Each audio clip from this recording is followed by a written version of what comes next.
glad we all have a great sense of humor today. Yeah. Why not? It's going to be a good day. It's going to be a good day. I have a couple of announcements we need to make. This Wednesday night is Purim. It starts at 6:30. We're not doing costumes, but we are doing a party. And so it's like bring a party food that you like to share. Yep. There will be noisemakers.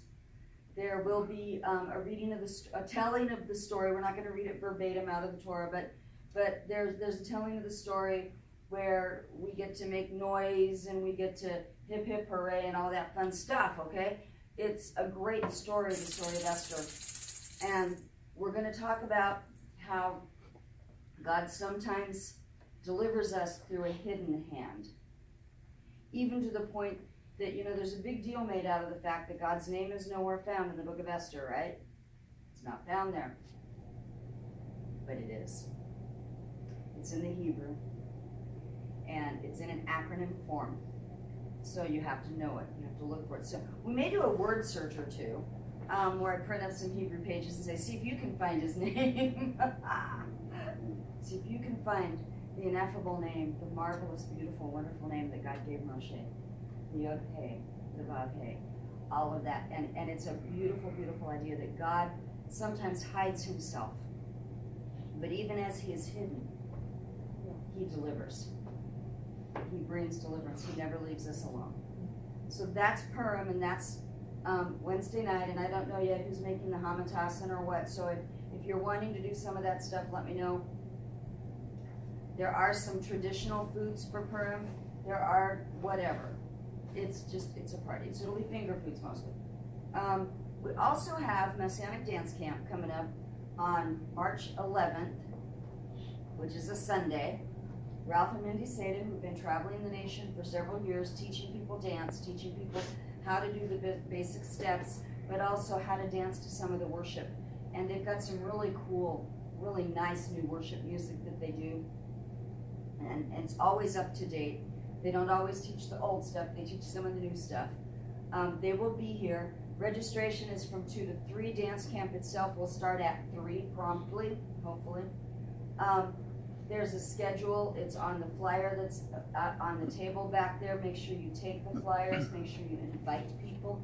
Invite people to Purim. There's flyers for that as well.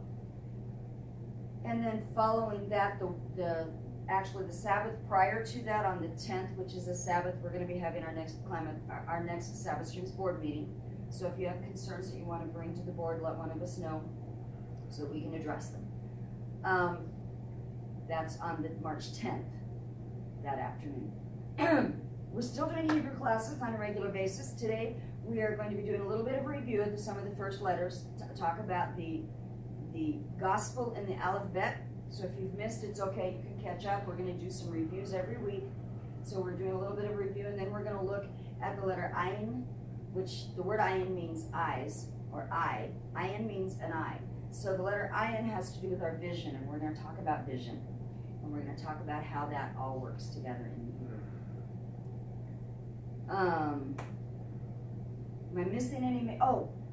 Next Saturday evening, not Sunday, next Saturday evening on the 3rd is the next night of worship that is going to be done over at Tammy's place at the For His Glory throne room worship. If you want to come, that's next Sabbath in the evening, and we'll give you the exact times later. I forget them, and I didn't bring the flyer. It's been a week like that, right? But hey, I got most of it. I'm happy. We're doing good. There's just a lot going on. This is a busy season. This is going to come into a busy season. The dance troupe, the For His Glory dance troupe, is working on a moving production where we're going to be doing the life of Yeshua, the life of Jesus, in a dance and music form.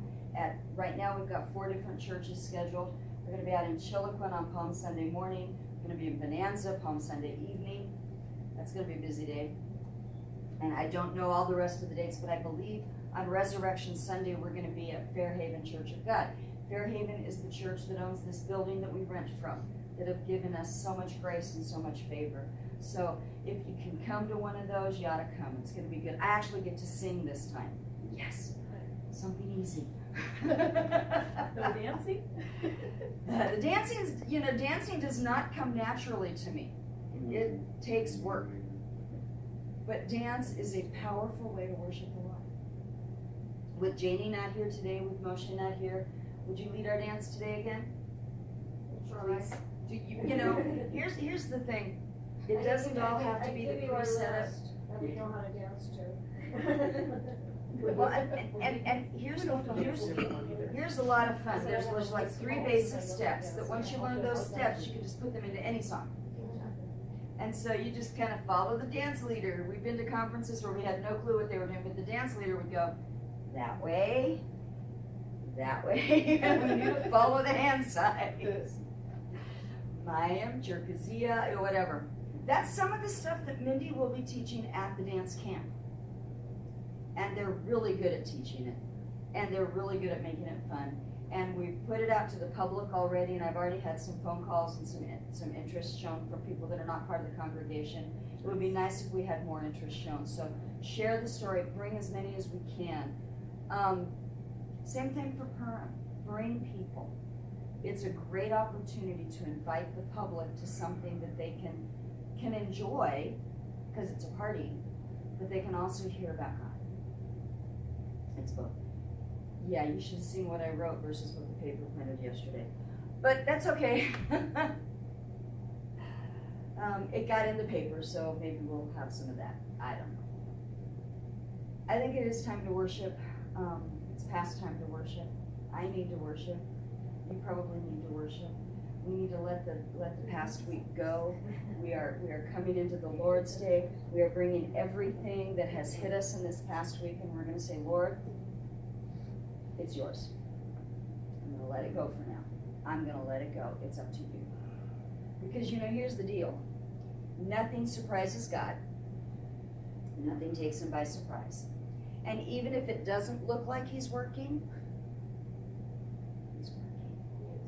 So we can rest and we can trust. And that's part of what Shabbat is about. Letting go of everything for that one day a week to say, God, I'm going to let it all go, and today is your day, and I'm just going to honor you. Just going to honor you. And whatever I do, I'm going to honor you. And that's what Shabbat is about. It's not about whether or not you work. It's about whether or not you honor him. So, what song should we start with? Let's start with, what is that? Here I am to worship, light of the world, you step down into darkness.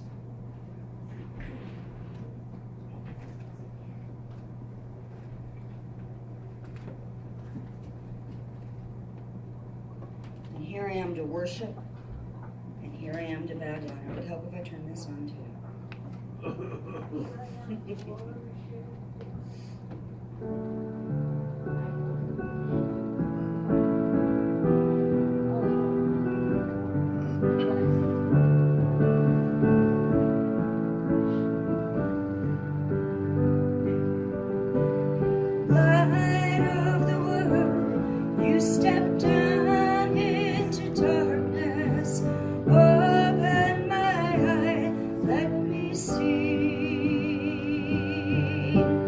Beauty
say that you're my God.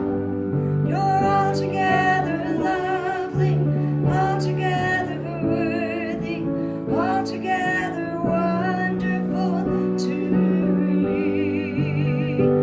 And I'll never know how much it cost to see my sin upon the cross. I'll never know how much it cost to see my sin upon the cross.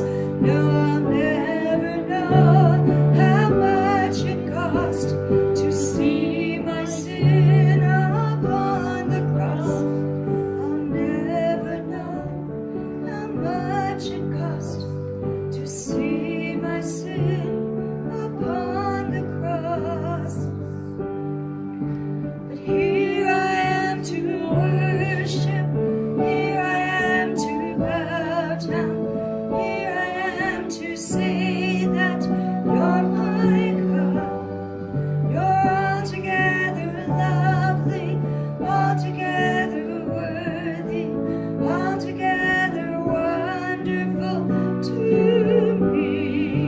Here I am to worship, I'm here to bow down, here to say that you're my God.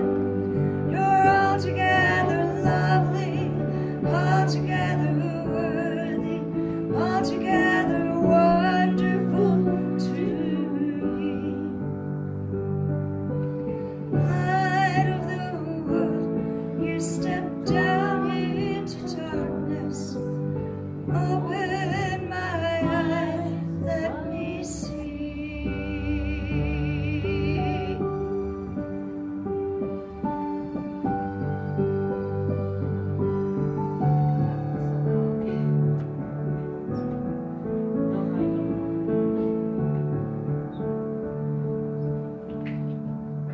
Let's do me kamocha, who is like thee.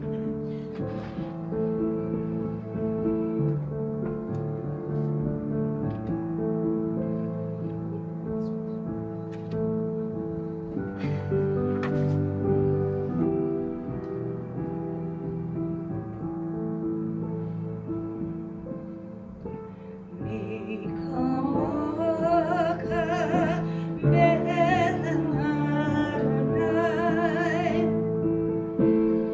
Mi kamocha midbar kodesh.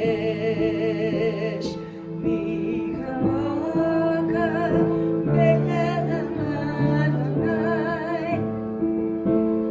Mi kamocha midbar kodesh. No tehilot, oh sefele, oh sefele.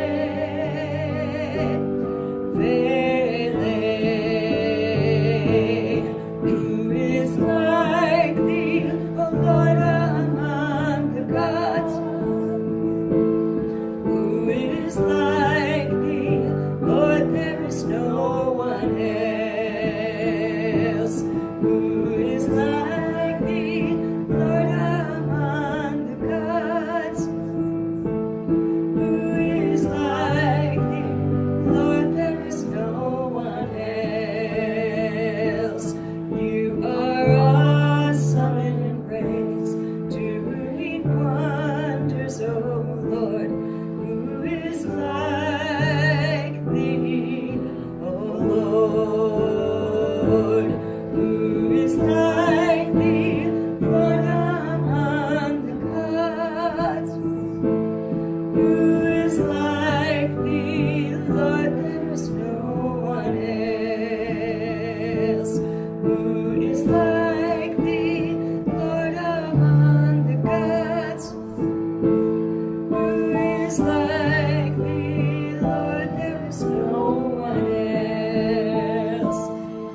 I never know how I'm gonna sing a song. No, sorry guys, just can't help it.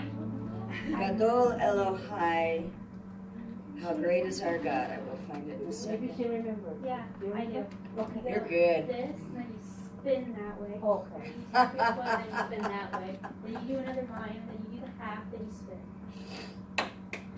Okay. There are people that are gifted in this. Yeah. It's not I'm not one of them. patterns. Okay. Yeah.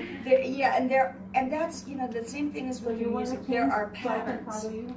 and when we follow I the don't know what patterns. this one is, but sure I can try. I don't know what her dance is to this. And once it gets started, I'll probably remember. And if you have to, there's always flags, right? There's Yeah. nothing wrong with that. Gadol Elohai, Shiruki Gadol Elohai, Kol Harei, Ki Gadol Elohai, Gadol Elohai, Gadol Elohai, Shiruki Gadol Elohai, Kol Harei, Ki Gadol Elohai, Shem Me'al Shem. Shem Me'al Shem, Akarei L'Halel, Lipi Shir Ki Gadol Elohai, Shem Me'al Shem. Shem Me'al Shem, Akarei L'Halel, Lipi Shir Ki Gadol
are the great God. You are the great King. You are the one who rules over it all. And we come to your house today to bring glory, to bring honor to you, to celebrate you, because you are great. And it is in your name we pray. Amen. Are you up to doing the Shema? Okay. I want to do a brief little teaching about the Shema just before Craig comes, or as he comes. We'll stand, we'll do the shofar sound. I want to share with you something that I was reminded of yesterday in one of my Hebrew Studies classes. You know, we say Shema Israel Adonai Eloheinu Adonai Echad, right? That's straight out of Scripture. That's a commandment out of Scripture to declare and to listen, to hear the Lord is God. The next line, Baruch Shem Kavod Malkuto Le'olam Va'ed. I don't know if you've noticed, but some of us cover our heads. We speak it softer. There's two reasons behind that. One is you're not going to declare to the king in the way that you declare to others. We honor the king. We lower our voices. Blessed be your glorious name, your kingdom forevermore. The other is to recognize that the first line, the third line, those come directly out of Scripture. This line comes out of tradition. It comes out of the response of the people on Yom Kippur. When the high priest declares the name of God, they respond, Baruch Shem Kavod Malkuto Le'olam Va'ed. The one time a year that the ineffable, unpronounceable, phenomenal, wonderful, without description name of God is declared from the steps of the temple, the people respond with, and blessed is the name of your glorious kingdom forever. But today is not Yom Kippur.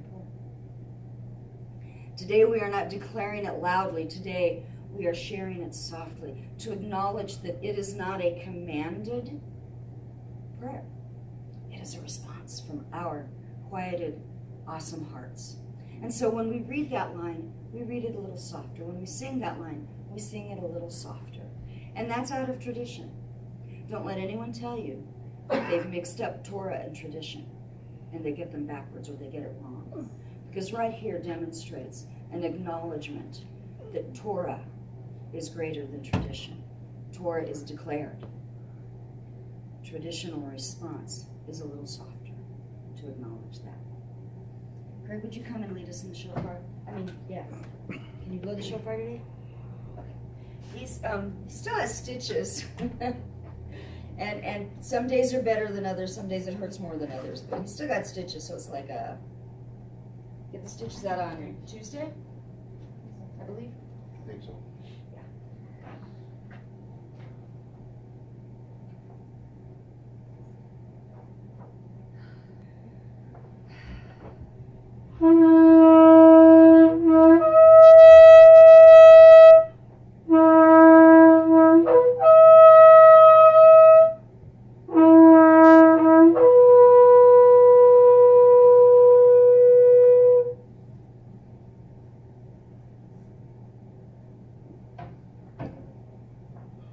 Shema Yisrael, Adonai Eloheinu, Adonai Echad, Baruch Shem Kavod Malkuto Le'olam Va'ed.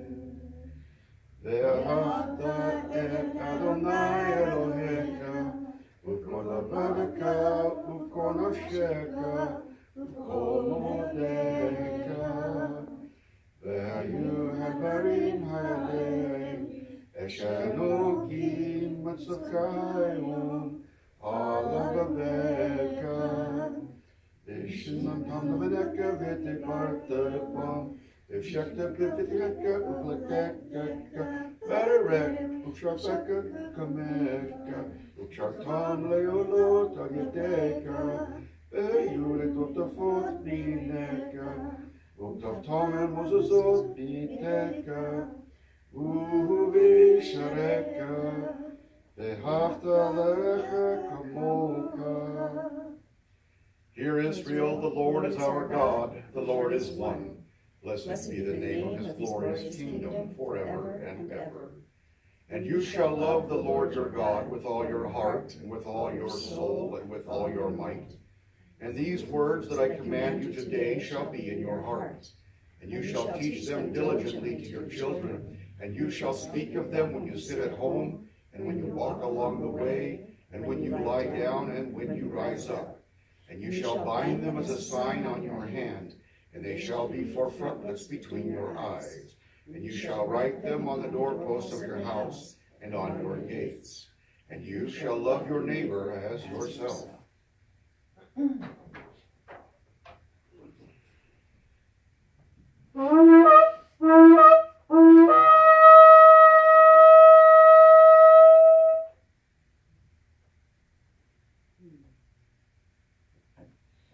you light the candles for us today?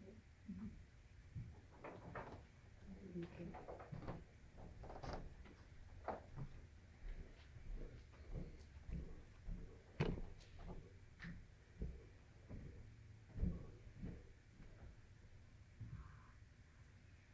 Baruch atah Adonai Eloheinu melech haolam, asher kiddushanu b'mitzvotav v'tzivanu lechiot legoyim v'natan lanu Yeshua HaMashiach or HaOlam. Blessed are you, Lord our God, King of the universe, who sanctified us with your commandments and commanded us to be a light unto the nations, and has given us Yeshua, the Messiah, the light of the world. Abba, Father, we thank you for who you are. We thank you for the light that you have given us. We thank you that you are glorious, and your kingdom is glorious, and that you are the one who has called us to this place. I thank you because in your kingdom, everything is already resolved. And so with an eye to today and things that need to be done, but an eye to tomorrow, an eye to the world to come, an eye to your kingdom, Lord, we look and we see and we appreciate that you are bringing it all together. Father, for those who are not able to make it here today, I know that some it's probably because of the weather, some it's because of other things. I ask that you would bring blessings and glory and honor to them. Father, I ask that you would continue to bring healing to those who have been ill. I ask that you would continue to bring strength to those who have been weak. I ask you to continue to bring joy for those who are in sorrow and who are grieving. Father, I ask that you would continue to bring yourself into our lives, that as we honor you, as we turn to you, you will be glorified.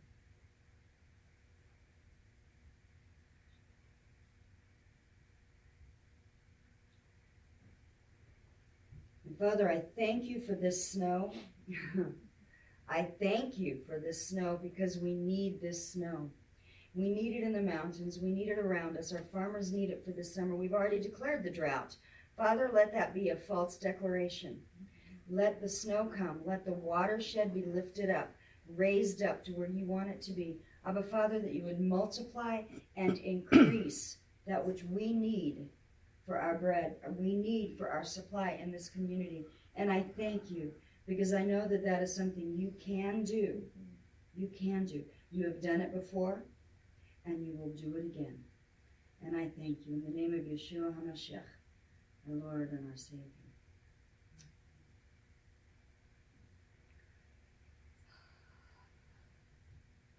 You know, when I looked out the window this morning, I used to not like snow. When I first moved here, I hated the snow. In my first year here, the snow was really something. Yeah. Me too.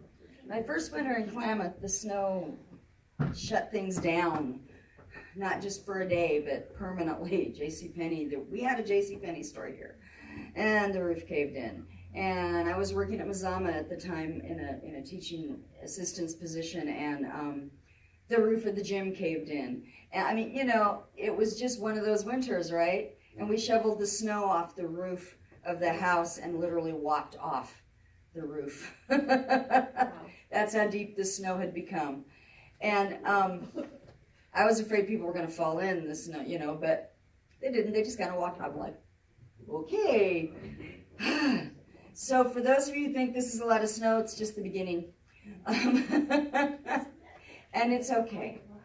And God taught me some things that winter. He taught me that he is the one who does all of it. He brings the snow because it is in the snow that we see a picture of a cleanliness that only he can bring. You know, there's an old hymn that I'm thinking of, and I don't have the music for it up here, do I? Nope, I don't have my music here right at the moment. And in the verse it says, "What can wash away my sin? Nothing but the blood of Jesus. What can make me whole again? Nothing but the blood of Jesus. Oh, precious is the flow that makes me white as snow. No other fount I know, nothing but the blood of Jesus." And so we turn to Yeshua, we turn to our God. We're going to give us clean hands, give us pure hearts. I don't know if it's under clean hands or give.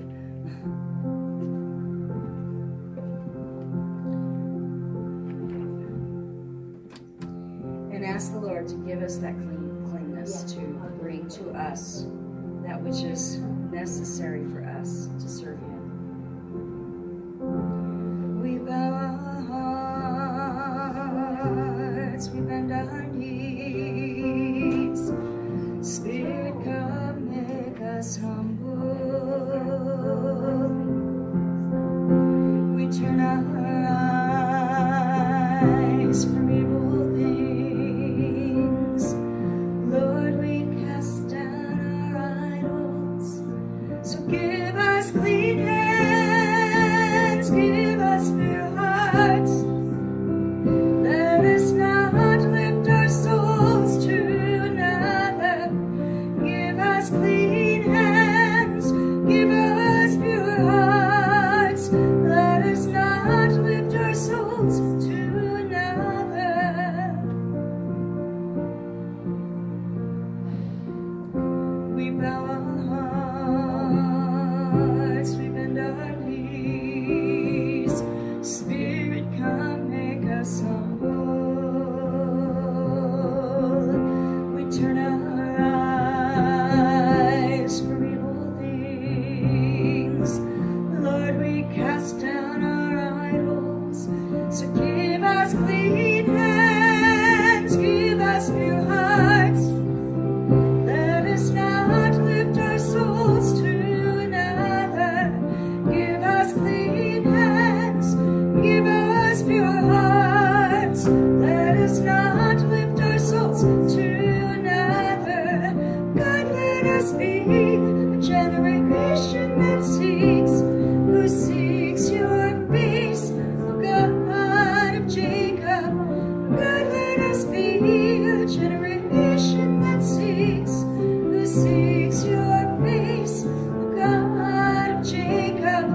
God, let us be a generation that seeks, who seeks your face, O God of Jacob. God, let us be a generation that seeks, who seeks your face, O God of Jacob. So give us clean hands, give us pure hearts. Let us not lift our souls to another. Give us clean hands, give us pure hearts. Let us not lift our souls to another. We bow our hearts. We bow our hearts. We bend our knees. Spirit, come, make us humble.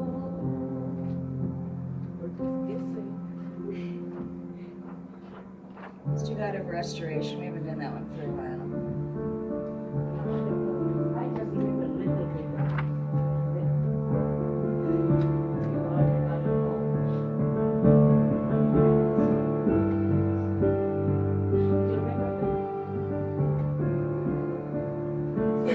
You are the God of hope. You are the God of justice. You are the God of healing, the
Worship him, take a righteous stand.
Our Torah portion today, Tetzaveh, which means you are to order or you are to command. It is a commandment. It is a command that God gave to Moshe.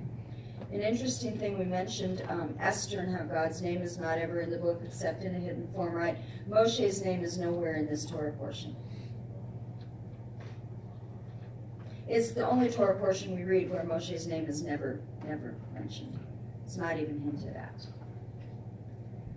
I think that's interesting. We're going to read a couple passages, like two passages, or three actually, out of the Torah portion. One out of Deuteronomy, which is a special reading for this Shabbat prior to Purim, and then the special Hofstra portion out of 1 Samuel that is also, it's a special reading specific to Purim. The Deuteronomy sets up the one for Samuel, and then we'll read out of Mark. And then we'll see if we can put it all together into what do these things have in common anyway. Because there's a theme. There's a theme. Stand in the yellow books, we have the blessing before the reading of the Torah.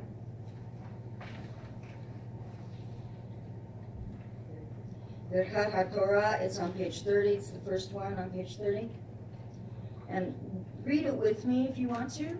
I don't have the melody down yet, and because, so many of these melodies start with the same 4 words.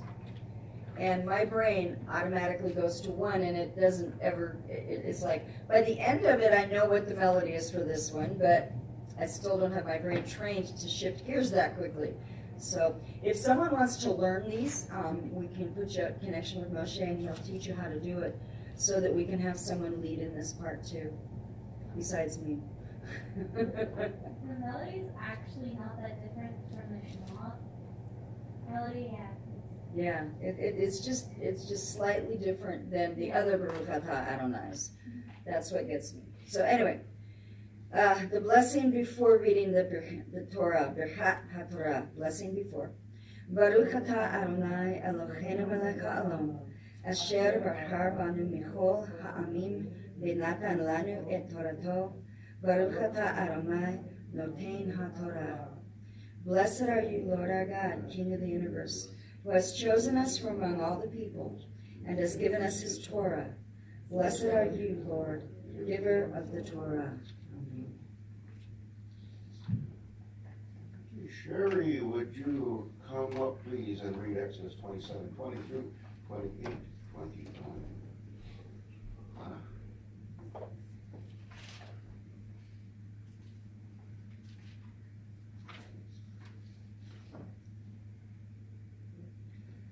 You should charge the sons of Israel that they may bring you clear oil of beaten olives for the light, to make the lamp burn continually.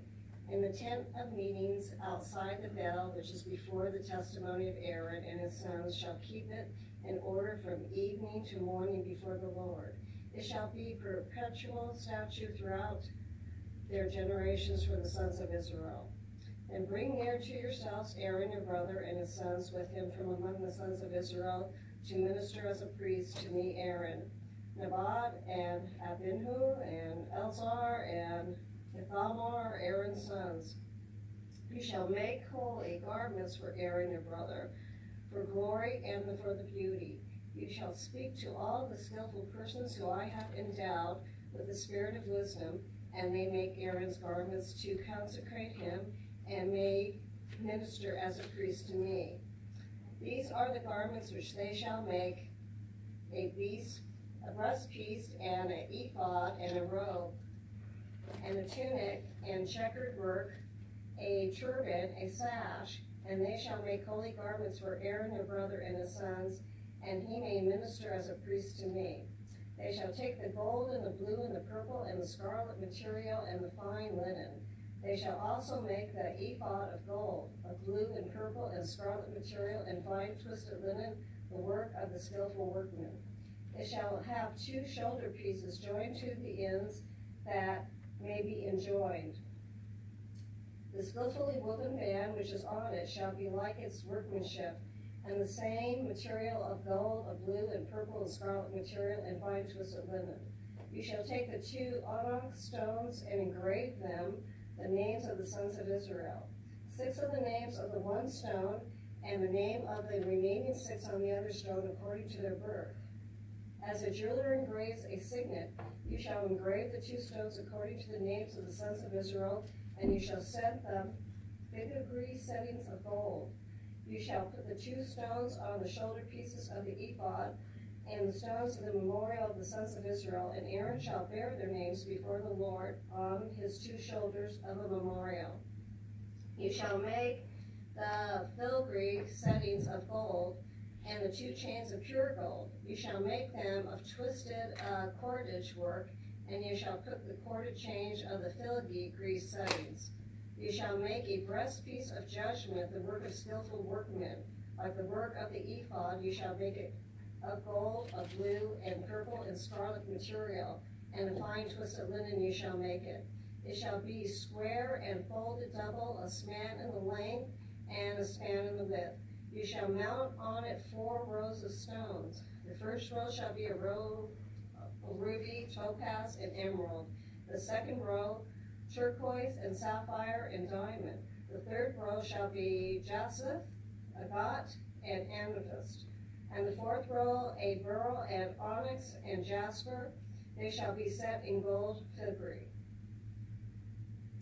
The stones shall be according to the names of the sons of Israel, 12 according to their names. They shall be like the engravings of a seal, which is according to his name of the 12 tribes.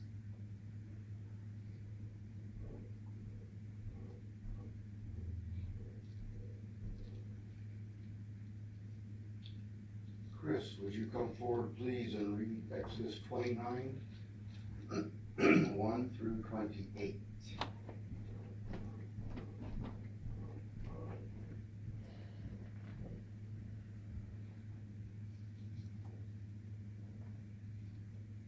And this is what you shall do to them, to hallow them for ministering to me as priests.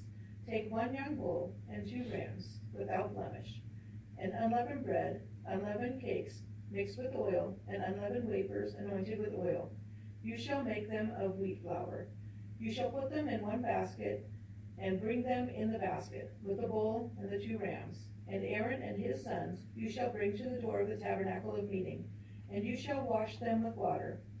Then you shall take the garments, put the tunic on Aaron, and the robe of the ephod and the breastplate, and gird them with the intricately woven band of the ephod.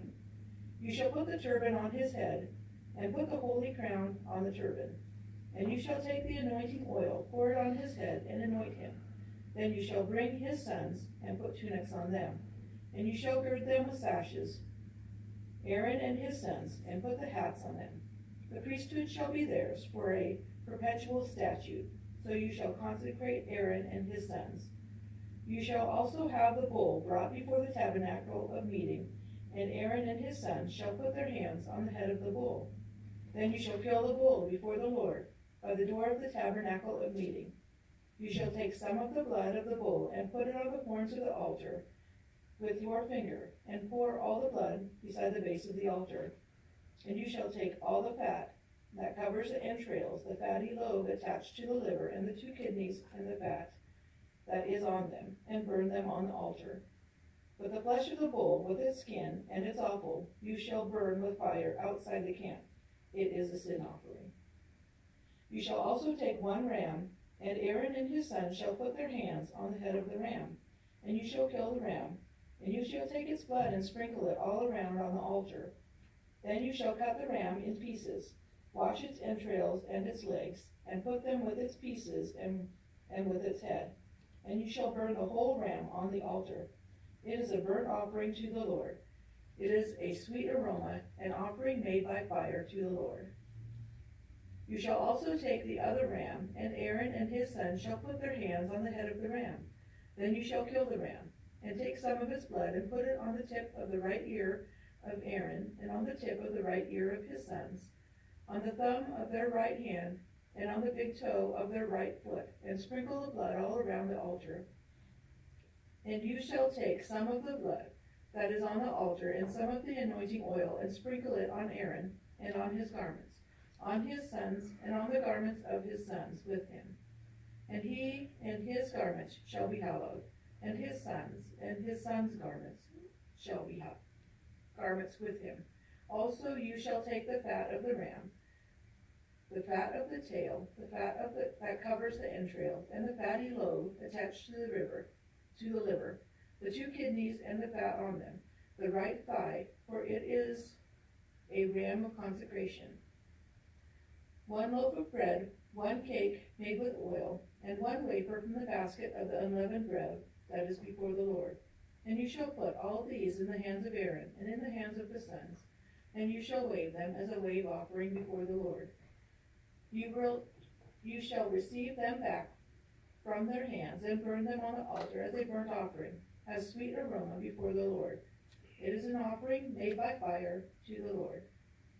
Then you shall take the breast of the ram of Aaron's consecration, and wave it as a wave offering before the Lord, and it shall be your portion. And from the ram of the consecration you shall sanctify the breast of the wave offering, which is waved, and the thigh of the wave offering, which is raised, of that which is for Aaron, and that which is for his sons. It shall be from the children of Israel for Aaron and his sons by a statute forever, for it is a heave offering. It shall be a heave offering from the children of Israel, from the sacrifices of their peace offerings, that it is their heave offering to the Lord.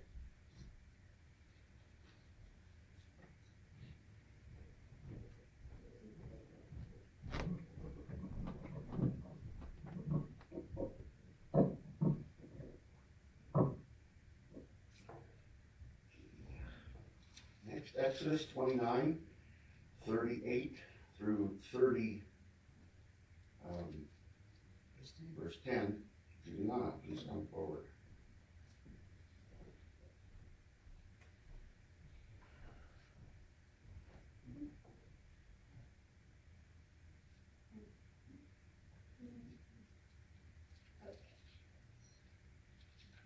Now this is what you shall offer on the altar: 2 one-year-old lambs each day continuously. The 1 lamb you shall offer in the morning, and the other lamb you shall offer at twilight. And there shall be 1/10 with 1/4 of a hin of an ephah of fine flour mixed with 1/4 of a hin of beaten oil, and 1/4 of a hin of wine, for a drink offering with 1 lamb. The other lamb you shall offer at twilight. You shall offer it with the same grain offering, with the same drink offered as in the morning, for a soothing aroma as an offering by fire to the Lord. It shall be continually burnt offering throughout your generations at the doorway of the tent of meeting before the Lord. For I will meet with you to speak to you there. I will meet there with the sons of Israel, and shall be consecrated by my glory. I will consecrate the tent of meeting and the altar. I will also consecrate Aaron and his sons to minister as priests to me. I will dwell among the sons of Israel and be their God. They shall know that I am the Lord their God, who brought them out of the land of Egypt, that I might dwell among them. I am the Lord their God. Moreover, you shall make an altar as a place for burning incense. You shall make it of acacia wood. Its length shall be a cubit, and its width a cubit, and it shall be square, and its height shall be 2 cubits. Its horns shall be 1 piece with it. You shall overlay it with pure gold, its top and sides all around, and its horns, and you shall make a gold molding around it. You shall make 2 gold rings for its molding. You shall make them on its 2 side poles, on opposite sides, and they shall be holders for poles with which to carry it. You shall make the poles of acacia wood to overlay them with gold. You shall put this in the front of the veil, and it's near the ark of the testimony, in front of the mercy seat, that is the ark of the testimony, where I will meet with you. Aaron shall burn fragrant incense on it, and he shall burn it every morning when he trims the lamps. When Aaron trims the lamps at twilight, he shall burn incense. There will be a perpetual incense before the Lord throughout your generations. You shall not offer any strange incense on this altar, or burnt offerings or meal offerings, and you shall not pour out a drink offering on it. Aaron shall make atonement on its horns once a year. He shall make atonement on it with the blood of the sin offering, atonement once a year throughout your generations. This is most holy to the Lord.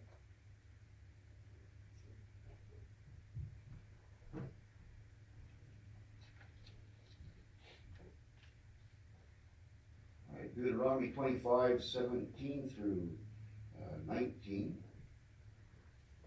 Bob, would you please come forward?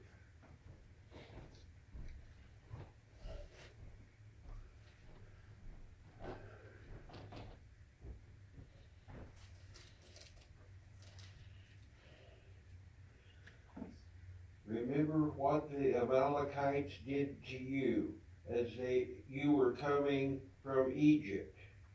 They had no fear of God, and so they attacked you from the rear when you were tired and exhausted, and killed all who were straggling behind. So then, when the Lord your God has given you the land and made you safe from all your enemies who live around you, be sure to kill all the Amalekites so that no one will remember them any longer. Do not forget.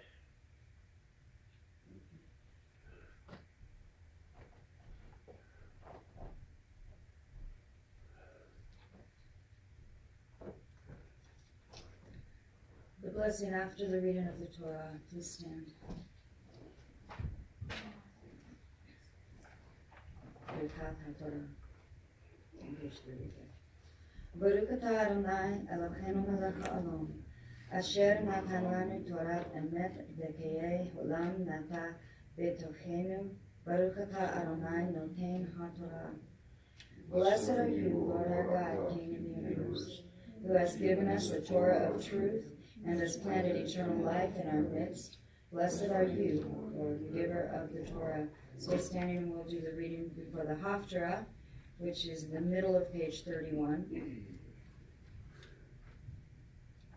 Baruch atah Adonai Eloheinu melech haolam, asher bachar binim tovim v'ratzah b'divreihi hane'amri be'emet. Baruch atah Adonai habocher b'Torah u'Moshe avdo u'Yisrael amo u'vinei ha'emet v'zedek. Blessed are you, Lord our God, King of the universe, who selected good prophets and was pleased with their words, which were spoken truthfully. Blessed are you, Lord, who chooses the Torah, your servant Moses, your people Israel, and prophets of truth and righteousness.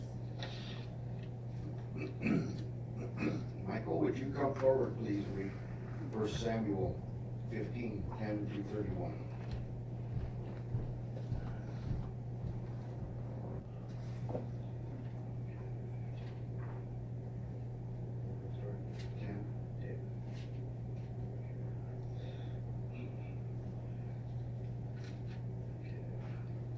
Then the word of the Lord came to Samuel, saying, I regret that I have made Saul king, for he has turned back from following me and has not carried out my commandments. And Samuel was distressed and cried out to the Lord all night.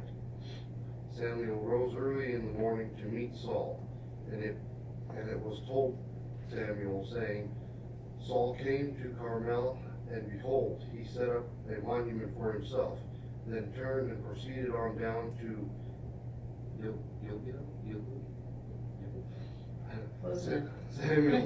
Samuel came to Saul, and Saul said to him, Blessed are you of the Lord. I have carried out the commandment of the Lord. But Samuel said, What then is the bleating of the sheep in my ears, and the lowing of the oxen which I hear? Saul said, They have brought them from the Amalekites, for the people spared the best of the sheep and oxen to sacrifice to the Lord your God, but the rest we have utterly destroyed. Then Samuel said to Saul, Wait, and let me tell you what the Lord said to me last night. And he said to him, Speak. Samuel said, Is it not true that you were little in your own eyes? You were made the head of the tribes of Israel, and the Lord anointed you king over Israel. And the Lord sent you on a mission and said, Go and utterly destroy the sinners, the Amalekites, and fight against them until they are exterminated. Why then did you not obey the voice of the Lord, but rushed upon the spoil and did not what was evil, and did what was evil in the sight of the Lord? Then Saul said to Samuel, I did obey the voice of the Lord, and went on the mission on which the Lord sent me. and have brought back Agag, the king of Amalek, and have utterly destroyed the Amalekites. But the people took some of the spoil, sheep and oxen, the choicest of the things devoted to destruction, to sacrifice to the Lord your God at Gilgal. Samuel said, Has the Lord as much delight in burnt offerings and sacrifices as in obeying the voices of the Lord? Behold, to obey is better than sacrifice, and to heed than the fat of rams. For rebellion is as a sin of division. I'm not sure what that's Sorcery. and insubordination is as iniquity and idolatry. Because you have rejected the word of the Lord, he also has rejected you from being king. Then Saul said to Samuel, I have sinned. I have indeed transgressed the command of the Lord and your words, because I feared the people and listened to their voice. Now therefore, please pardon my sin and return with me, that I may worship the Lord. But Samuel said to Saul, I will not return with you, for you have rejected the word of the Lord, and the Lord has rejected you from being king over Israel. As Samuel turned to go, Saul seized the edge of his robe and it tore. So Samuel said to him, the Lord has torn the kingdom of Israel from you today, and has given it to your neighbor, who is better than you. Also, the glory of Israel will not lie or change his mind, for he is not a man that he should change his mind. Then he said, I have sinned, but please honor me now before the elders of my people and before Israel, and go back with me, that I may worship the Lord your God. So Samuel went back following Saul, and Saul worshiped the Lord.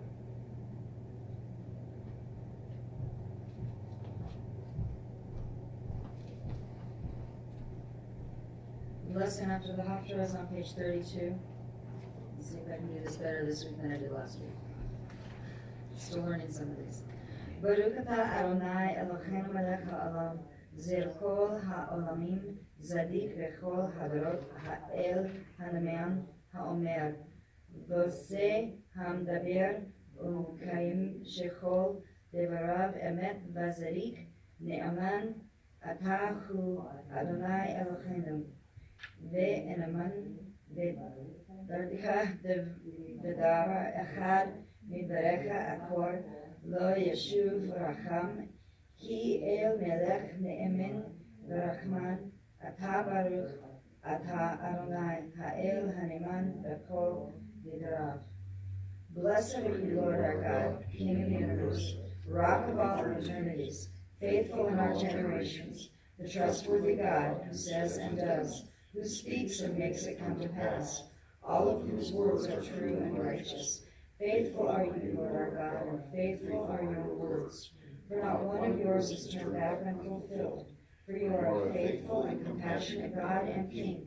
Blessed are you, Lord, the God who is faithful in all his words. Reading from Mark.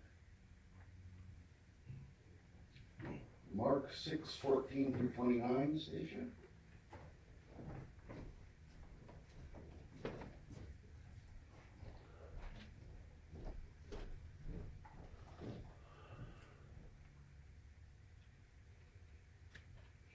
And King Herod heard of it, for his name had become well known, and people were saying, John the Baptist has risen from the dead, and this is why these miraculous powers are at work in him. But others were saying, he is Elijah, and others were saying, he is a prophet, like one of the prophets of old.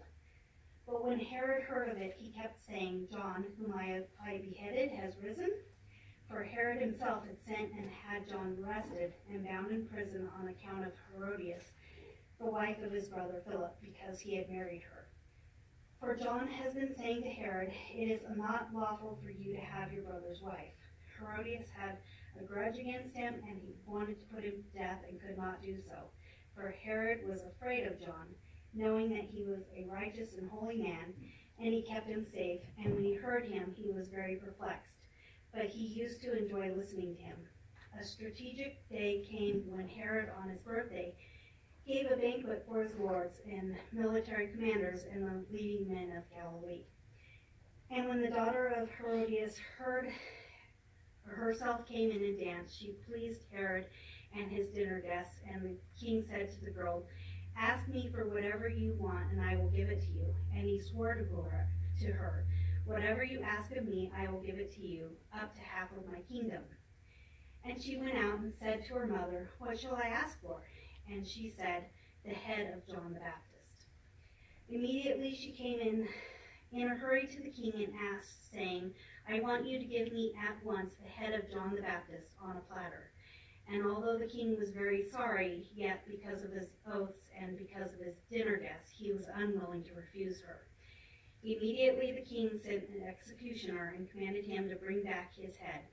And he went and had him beheaded in the prison, and brought his head on a platter and gave it to the girl, and the girl gave it to her mother. When his disciples heard about this, they came and took away his body and laid it in a tomb.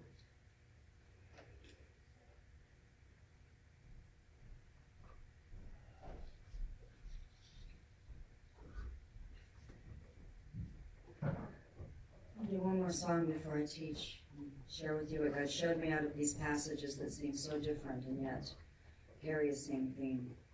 The song is "It's All About You." It's an old one.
As if you should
Today's readings. They're about the priest, the king, and the prophet. They're all three leadership positions. They're all three positions of authority. They're all three offices that are held. God-ordained offices. The priest, the king, and the prophet. You know, we often look at the vestments of a leadership role. We look at the vestments of honor, right? And glory for the sons of Aaron. For Aaron and his sons, these were vestments made for glory and for honor. But it wasn't for their glory and honor. It was for the honor of God. It was for the Great One. Consecrated to Him. It was about Him. You know, we look at the stones and the weight of carrying the stones before God. You know, I've been trying to find out, and I have yet to find out, and I may ask this question again in the Hebrew group and see if maybe some scholar has ever figured out how much did that breastplate weigh? Stones aren't light. I mean, little ones are, but these are stones that were large enough to be in 3 rows, cover the whole front of Aaron in those rows. 4 rows. Anyway, I get it mixed up. But there were stones, and he was carrying them. Plus, he had stones on his shoulders with names carved in them. Plus, he's got gold, which, as we talked last week, isn't a lightweight thing necessarily. You know, there's this place of this garment, this outfit that Aaron had to wear was not exactly a lightweight thing, and I've often wondered how much did that weigh that he had to carry around and that he wore into the holy place. Not the Holy of Holies, but the holy place. I've looked into the carrying, you know, there's a weight of carrying people before God, that intercessory role of the priest, that weight of being responsible for what the people are doing, because it says he's responsible for their offerings, for what the people do and bring. It's his responsibility. There's a weight to that responsibility. There's a challenge of that. We have the priest and the weight of carrying the people before God. We have a king, and we have the challenge of ruling righteously and enforcing the law of God and dealing justice where it needed to be dealt.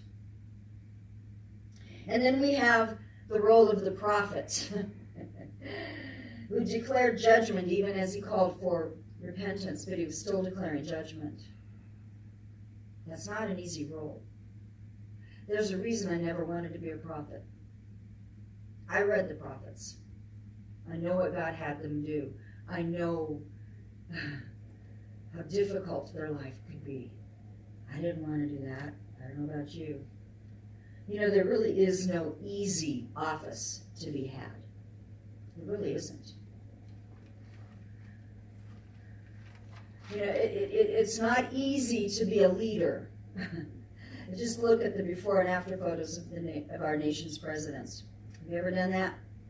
The day they're first inaugurated in the office and the day they leave office, and I don't care what age they are, the aging process in these men is magnified. You can see a huge difference in how old their physical bodies are from the time they're inaugurated to the time they leave office. It's a demanding, difficult position to be in. It takes something out of them. It takes something out of us to be leaders before God.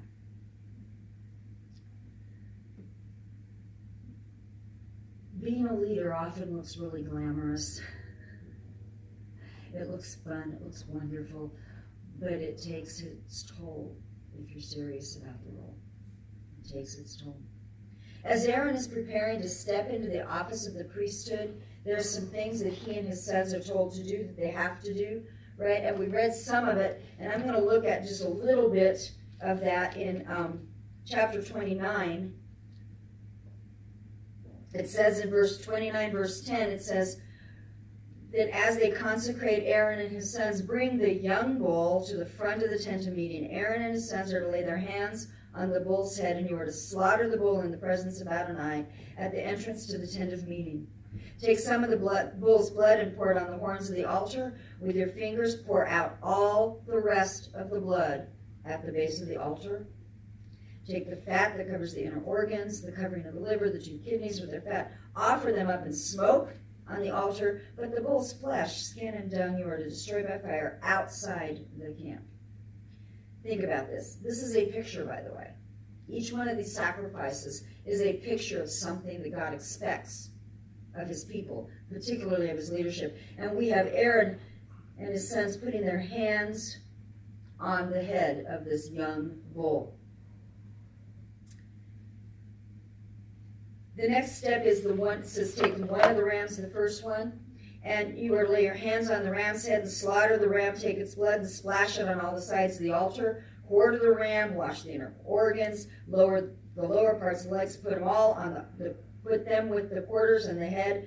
Offer up the whole ram in smoke on the altar. It's a burnt offering for Adonai, pleasing offering made by fire.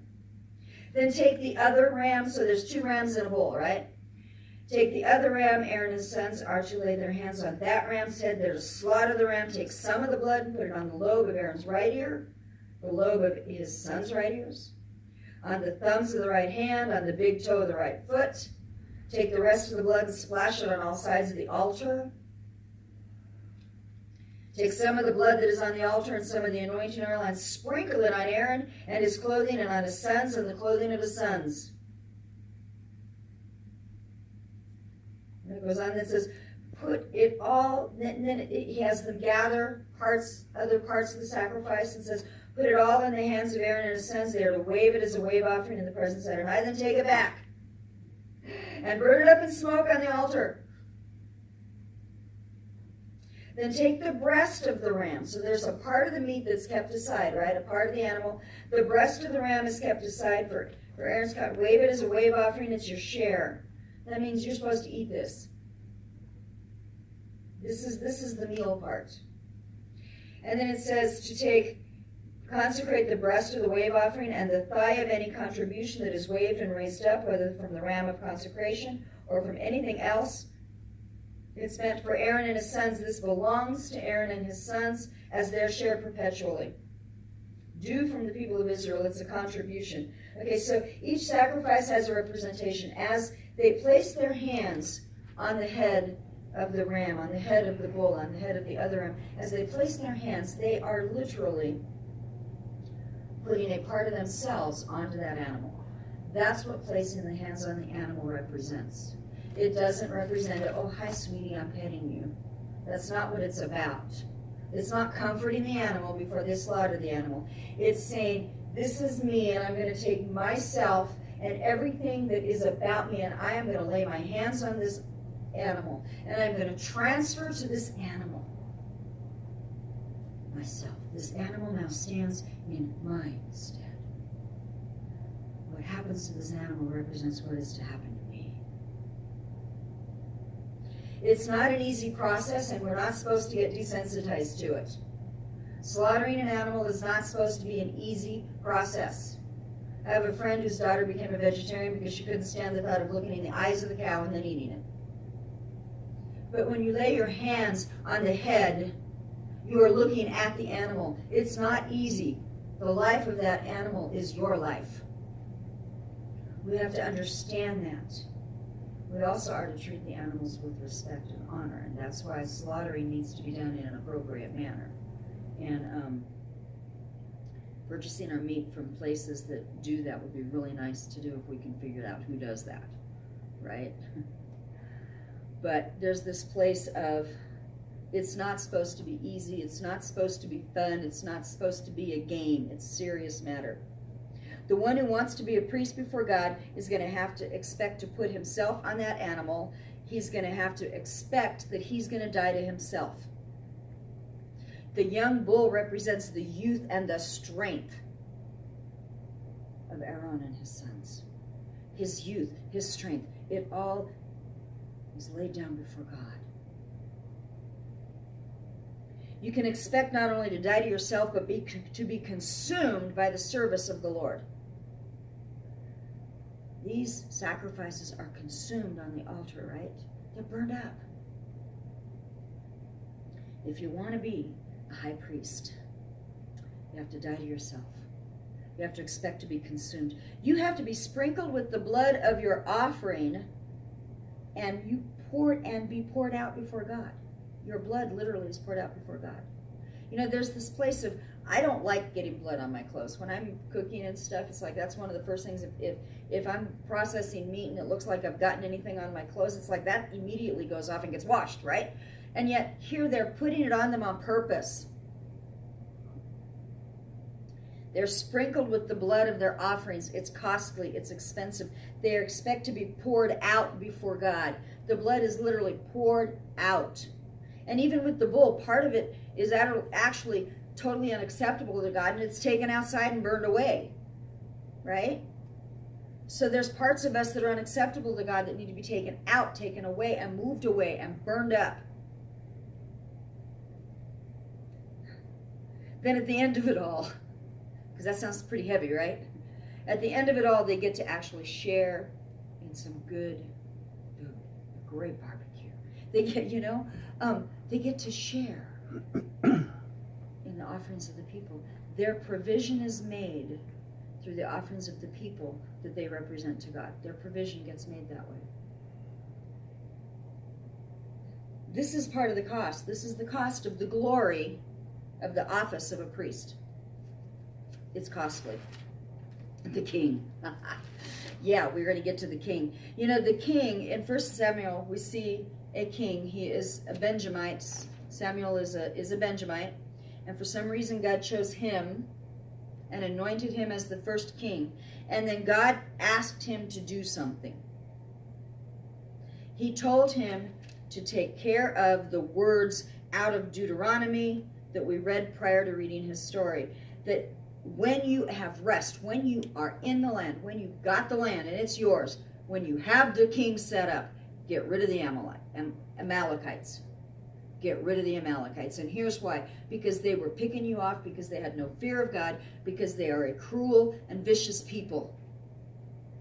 And there's no redemption left.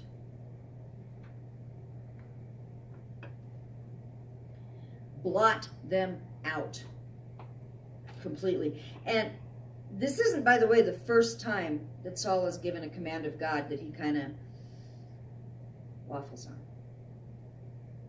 You know, we hear 3 strikes and you're out. Well, this is the second one.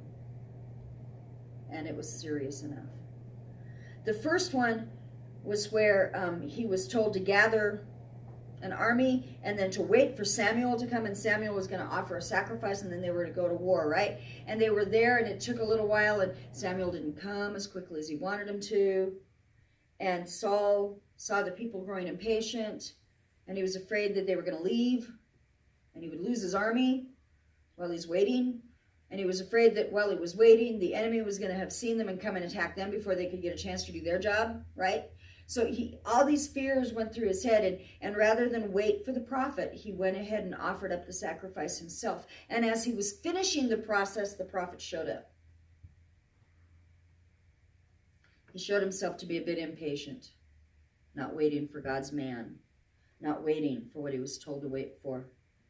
This time he's given specific instructions. He is given the direction to deal with an old enemy, and he does not do it.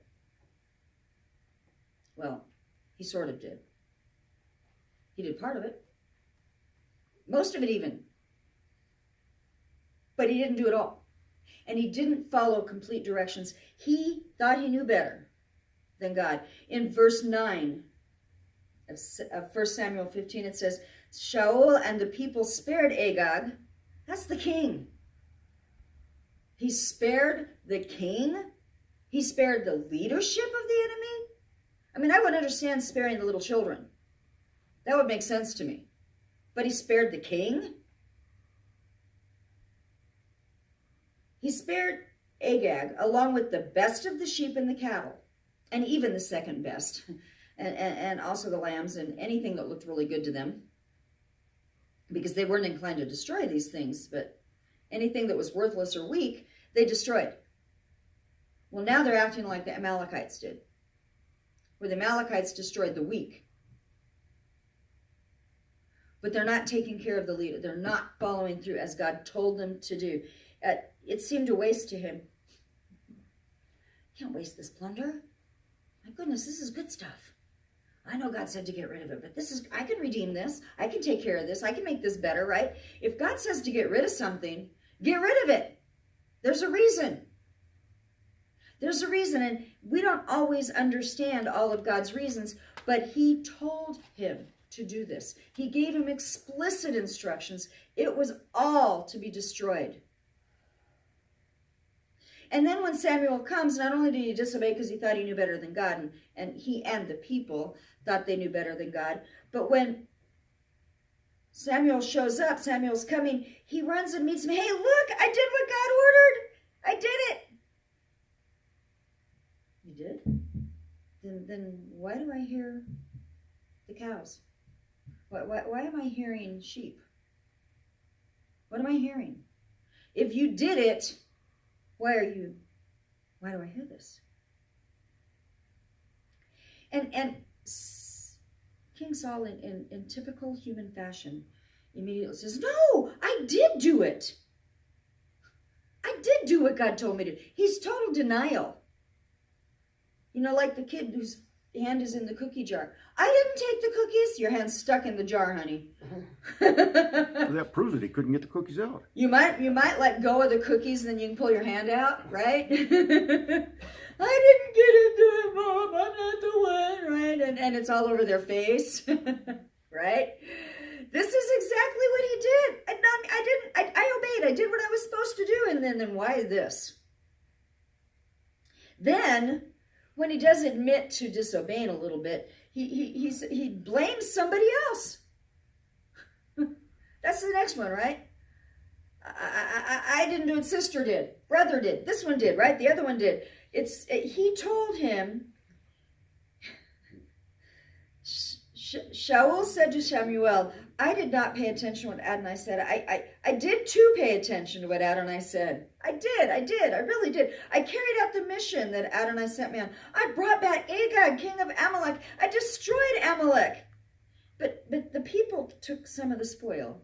You know, the people did it. The best of the sheep, the cattle said, we brought it to sacrifice to God at Gilgal. We brought it to offer to God, right? He's making excuses. And he's blaming someone else. This is not what we're supposed to do when God confronts us with a sin, is it? This is the worst thing to do. If God confronts you with a sin, especially if you want to be in a leadership position of any kind, you cannot blame the people. That's wrong. You can't deny it. God, I didn't sin. I didn't do anything wrong. It wasn't me. It's their fault. They told me to do it. But that's as good as Eve. It's the serpent's fault. Adam, it's Eve's fault. Who did the serpent blame? He just got to crawl on his belly afterwards, right? There's this place of, we can't just blame. And he says flat out, I was afraid of the people in verse 24. I've sinned, when he finally admitted it. I have sinned. I violated the order of Adonai and your words too, because I was afraid of the people and I listened to what they said. Excuse me, the people should be afraid of you, not the other way around. As a leader, you cannot be afraid of people. You can't be a people pleaser as much as we want to be. And then, after he's made excuses, after he blamed everybody else, after he admitted that it was because he was afraid of the people, he had a really good reason. And then, even after all of this, he still tries to save face. He wants to look good to the people. He still cares more about the people than about God. Verse 30 says, then Shaul said, I have sinned, but in spite of that, please show me respect now before the leaders of my people and before Israel, by coming with me so that I can worship Adonai, your God. Wait a minute, why is it Adonai your God? Why isn't Adonai our God? And why is it that Shaul, who has sinned in public, who has allowed the people to convince him to do something wrong, why does he not get up immediately and repent in public? And get honest, that would have been a leader. I believe personally, had he done those things, he would have stayed king. He could have. But he didn't. Saul did not die to self to stay king. He bowed to the people instead of bowing to God. You know, you can't be a king, at least not a godly one, if you're going to bow to the people. You can't lead if you don't follow God. If you want to follow your people, you're not leading. To be a king, you have to be willing to die to yourself. You have to be willing to not listen to everybody else and listen only to God. So to be a priest, you have to die to yourself. As a king, you have to die to yourself. It has to be about God. And then there's good old John, the prophet.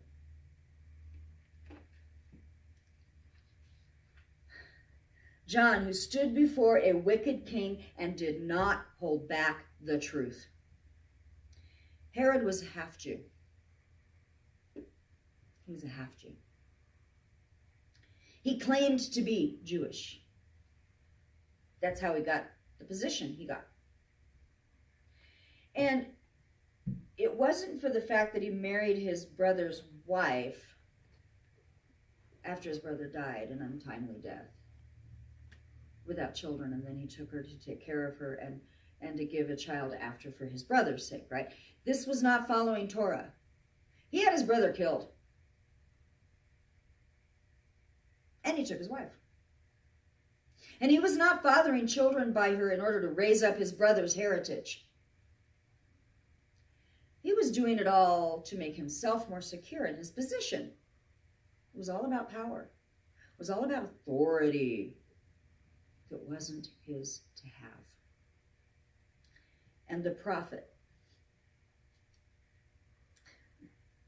says in Mark 6, verse 18, but Yochanan had told him, it violates the Torah for you to marry your brother's wife because you murdered him. So Herodias had a grudge against him and wanted him put to death, but she couldn't accomplish it because Herod stood in awe of Yochanan and protected him because he knew he was a Zadok, a holy man. See, Herod, even though he didn't like what he heard, knew that John was a holy man. He knew he was a righteous man. This righteous man stood up to the king, stood up to the king's wife, who's a very wicked woman, by the way, very conniving, very Jezebel type of person. He stands up, John stands up to him, he says, this is wrong. Repent, the kingdom of heaven is at hand. Repent, the kingdom of heaven is at hand. Repent means turn from your wicked ways. So if I'm going to say repent to these guys, I got to say it to you too. He didn't give in or cave in because the king had him arrested. And then it says that Herod, whenever he heard him, became deeply disturbed, but he liked to listen to him. Something I don't understand, but I see it happen with others sometimes. They really want to hear the word of God. They like to hear the word of God. It kind of disturbs them, though, because they know they're not in obedience to it. But they still respect the one who brings the word of God, and they still want to entertain them, but they don't want to make any changes. They just, I don't know, I haven't figured that out. If you ever figure out how people can get away with that, let me know, because God never let me get away with that. There's this place of the prophet who did not hold back the truth. The prophet who had seen Yeshua and said, there's the Lamb of God that takes away the sins of the world. The prophet who had told his Talmudim, his own disciples, don't worry. When Yeshua started baptizing, when Yeshua started teaching, when people started following Yeshua instead of following John.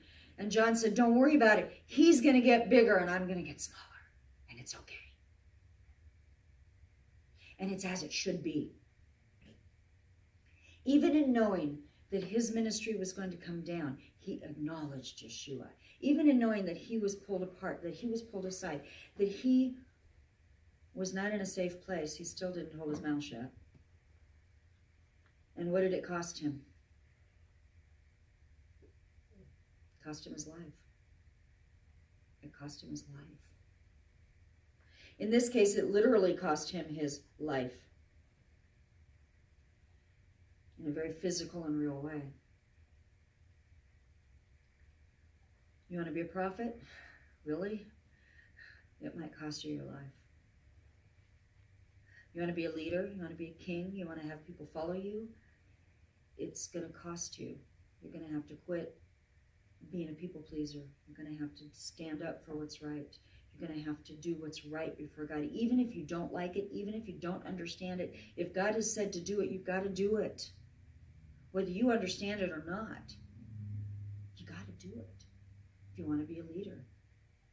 If you want to be a priest before God, not only do you have to put on these wonderful garments, you have to carry around the weight of the people, but you literally have to carry and have that blood poured out from within you. You get consumed in it. You got to do it just right. Just ask Nadab and Abihu, because they didn't do it right. They violated what was said here. It was told, do not offer any unauthorized incense. Don't offer other incense on my altar. Don't do that. Only offer what I tell you to offer. But they offered unauthorized incense before God,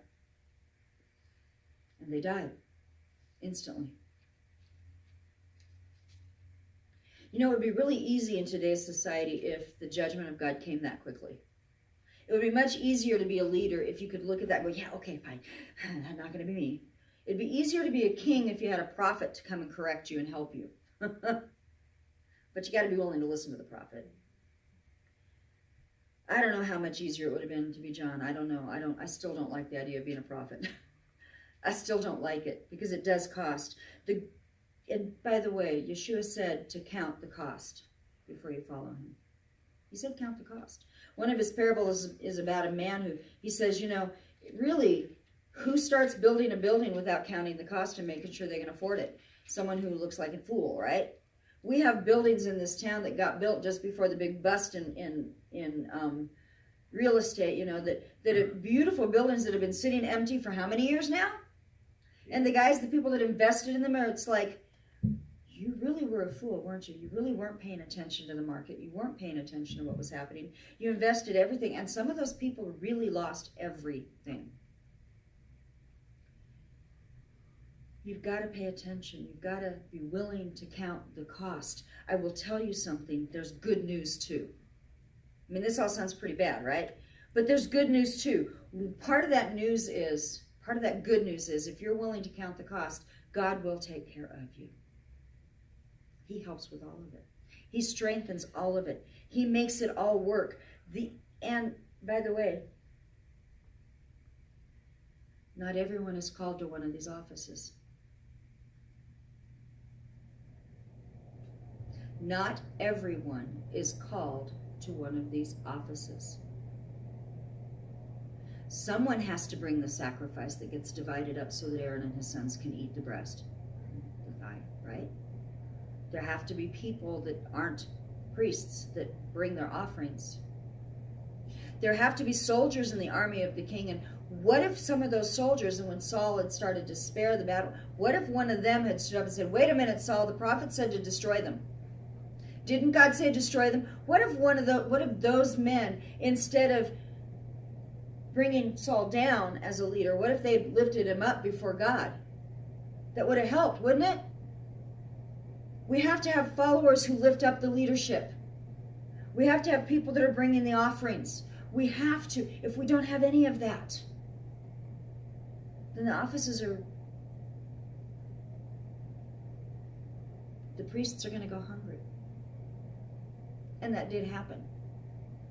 When Ezra came back and Nehemiah came back, actually one of the things that broke Ezra's heart was that the priests were out planting their fields and they were out taking care of animals because the people weren't bringing the offerings, and the priests had to take care of their families.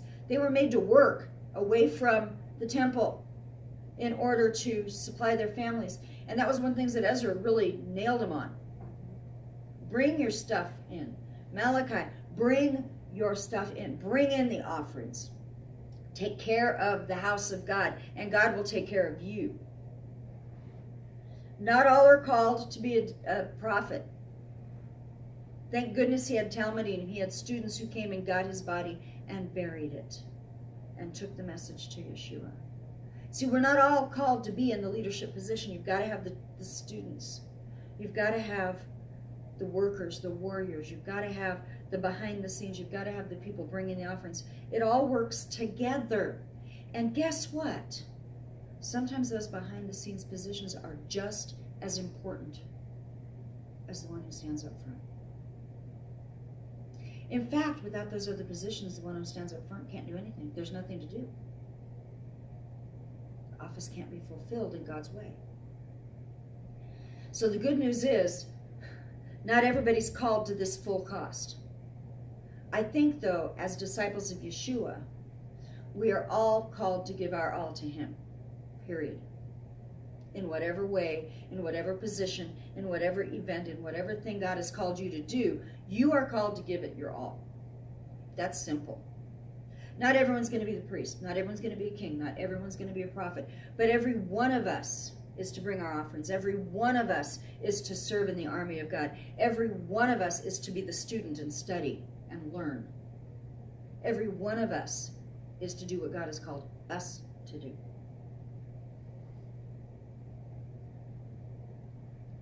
There had to be people that made the priest's garments, right? They were just as full of the Spirit as the priests. It's an interesting thing what we look at when we begin looking at the pictures that God has in Torah and the pictures that he gives us in the other parts, and we recognize that, you know what? The whole word works together. Even if, I don't know about you, but when I first read these at the beginning of the week, on Sunday when I sit down, because Sunday afternoon I sit down and I read through the portions out of the portion guide that I think they're in your pews. If you don't have one, you need to get one. I read through it on Sunday and I go, okay, cool. This last time it was like, what in the world? John the Baptist's head cut off? What's that got to do with anything? Oh, wait a minute, what? Oh, yeah, I know why we're doing the story of Saul, because Saul was supposed to wipe out the Amalekites, and because he didn't wipe out the Amalekites, generations later in Babylon, there was a man who was raised up who decided that he wanted to kill all the Jews because he didn't like the fact that Mordecai didn't bow to him. Why didn't Mordecai bow to Haman, do you know? Because Haman was a son of Agag. Haman was an Amalekite. And they were not to show respect to any Amalekites. He bowed before the king. It's not true that Jews don't bow before their kings. They do, and it's okay. But before an Amalekite, it would have been a violation of Torah for him to bow to Haman as an Amalekite. So he stood. Mordecai knew the word. He knew what it said. He obeyed at great risk, right? And Haman hated them and hated the whole bunch. You see that hatred that started way back when Israel was marching in the desert where they were picking them off and being mean and cruel then. That hatred then has carried out into generation after generation after generation after generation. And if Saul had done his job, we wouldn't have the story of Esther. So see, even that God used. But here's another interesting thing. Saul was the son of Benjamin, right? He was a Benjamite. Mordecai and Esther, do you know what tribe they're part of? They're Benjamites. God not only said, okay, we get to do it again, but he said, okay, I'm going to pick them from the same tribe. You guys get to rectify what he did wrong. You guys take care of it. You get to rectify it. And they stood up and they did that. And that's part of why we read this story in leading into Purim. And I was like, what does that have to do with the inauguration of the priests? And then I found out, wait a minute, Moses' name is nowhere in this. Well, that's just like Esther, where God's name is nowhere in it. It's all about God. It's all about God hidden. It's all about service to him. John said, he must increase, I must decrease. It's got to be about him. And that is true in all of our lives, whether we are a prophet, whether we are a priest, whether we are a king, whether we are a worker of material that we work together to make the stuff that the priest is going to wear, whether we're one that carries things, whether we are one who is a soldier that is there to support and to be in the army of the Lord, whether you're a student in a Talmudim, doesn't matter. It all belongs to him, and it's all about his glory, and it's all about his honor. And that's where it belongs. His glory, his honor. And in today's society, where it looks like God is not working, well, unless you really know where to look. If you know where to look, you will see God at work. When we see bad things happen, when we see terror occurring, when we see people hating each other because they disagree on what we're supposed to do about school shootings. Come on, guys. Let's solve the problem instead of throwing rocks at each other. Let's figure out solutions we can come to. Let's work together instead of hating each other. You came to a different conclusion than I did. Why? Let me understand your position. Maybe we can work through around. It looks like God is not doing anything. We've had a heck of a season in our family, haven't we, dear? I mean, I even got a call yesterday just before Shabbat began from someone in the home that my sister lives in. I have a sister who's in adult care, who is a high need person, and she needs adult care. She's anyway. And I got a call from someone in the house, and it looks like the house is shutting down, and I'm going to have to find a new home for Lorna. And it was like, why now? 2 weeks, right? No, well, there's technically we're supposed to have 30 days, but there's some things that I know that anyway. But it was just like, Lord, but here's the deal. Craig's been going through all this stuff. We meet with 3 different doctors this week to figure out what's going on and what the treatment plan is going to be for that. We've got Purim coming up. We've got the dance thing coming up. We've got the dance thing for the dancers, the program that we're doing. We've got Passover coming up sooner than you think. I have to go to Phoenix for 5 days. Planned clear last October for a graveside service for my mom and dad so that we can put them where they need to be. Because up to this point, the urns are at my sister's house. It's like, it's time to put them where they need to be. I mean, there's all this going on, and then I get this call, and I went, I got to tell you, honestly, I freaked. I was not a happy person. But there comes that place where we have to come back to and say, you know what, God? Even in all of this, it doesn't surprise you. None of this surprises you. You've known it's been coming. You've got a plan. You've got something going on. Because I know God. I know God. And I know he never leaves us out to dry. He may put us in hard situations. He may test us like he tested Saul. But let's do it right. Don't cave in. Give to God. Trust God. Do what God says to do. And keep doing what God says to do without fear. Do we count the cost? Yes. Absolutely. Sometimes I look at the cost of ministry and I go, God, can I quit now? I'm honest. And you know what God always says? No. That's what he said so far anyway. Can I quit now? No. You keep doing what I've called you to do. Keep doing it the way I've called you to do it. You don't give up. Okay, Lord. I won't give up.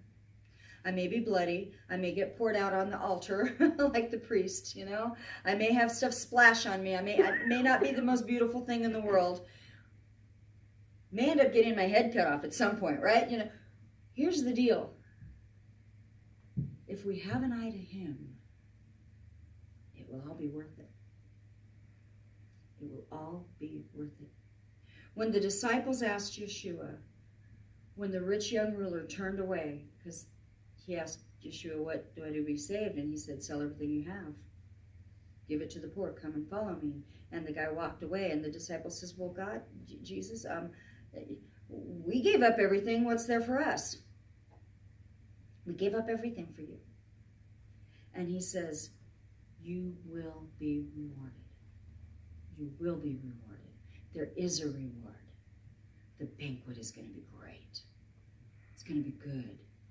The choice meets the best. The fellowship wonderful. My dad used to make this statement. He said, you know, as a preacher, we may live as paupers, but the retirement is out of this world, right? And we have to keep that in mind. And I appreciate all of you that stay here, all of you that are here, all of you that are a part of this. And I appreciate the gals that got the ink off my keyboard. Thank you, ladies.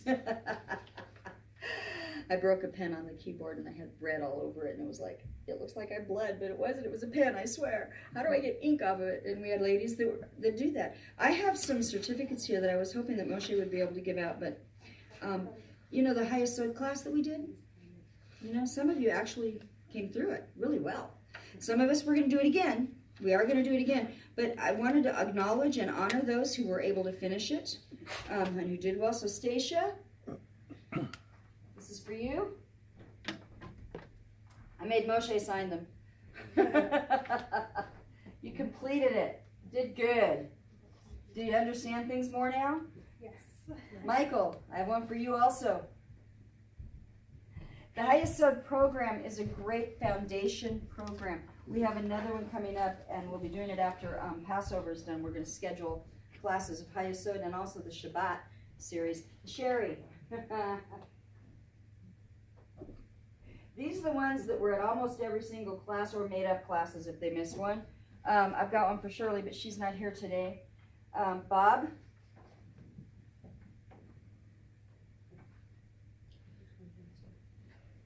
Do I make your wife get up? Yes. And Chris. Go make you get up. It took commitment to finish the program, didn't it? Things came against you being able to do it, didn't they? You know, when we set out to do something for God, the enemy tries to stop it every time. Yeah. Every time. You guys persevered. That's exactly what God wants from us all. To persevere. Now, just because you didn't finish that class doesn't mean I don't think you were persevering. Sometimes there are things that do happen. Sometimes God does say, not now, later. And part of the trick is knowing when it's God, say, not now, and it's okay, and when it's not. And that's not always easy to determine. But we'll be doing it again. We'll have other certificates. We want to do this because, and we want you to let other people know about this program so that when we do start it again, we have other people here as well. Who knows, maybe one of you will be the leader of the next one. Whatever we do, however we're going to do it, our goal is to keep on, keeping on, going after what God has said, no matter what the cost. And I'm grateful that you guys are willing and you're here. And in spite of the snow and in spite of the rough things, that you have counted the cost, because I know each of you has. And you've made the sacrifice. And God has a calling on each one of you here. Each one. And He will help you finish it if you'll stay submitted to Him. Let's not be like Saul. Let's be obedient. Let's follow through. Let's be like Mordecai. Let's be like Aaron. Let's be like John the Baptist. And follow in full. Father, thank you for your word. Thank you for your truth. Thank you for the way you put it all together, because I could never do this on my own. This isn't me. I looked at it this last week and went, what in the world am I doing with this, Lord? How do I put this together? And you did it. You did it. So I thank you for that. I'm asking, God, that you would bless our fellowship time now. Bless us as we go about our different ways later on. Father, that we would continue to follow you and continue to bless you and give glory and honor to your name. In the name of Yeshua HaMashiach, our Lord and our Savior. Let's stand and we'll sing the Lord's blessing the way that we did it before. And one of these days we're going to have another son of Aaron, right? Moshe will come back. We've got other things going on. There's reasons, okay? So let's do it the way we've done it, right? The Lord bless you and keep you. And keep you, the Lord make his face to shine upon you. The Lord bless you. The Lord bless you. And keep you. And keep you. The Lord make his face to shine upon you. And be gracious unto you. And be gracious unto you. The Lord lift up. The Lord lift up His countenance on you and give you peace. Shabbat shalom, shalom aleichem.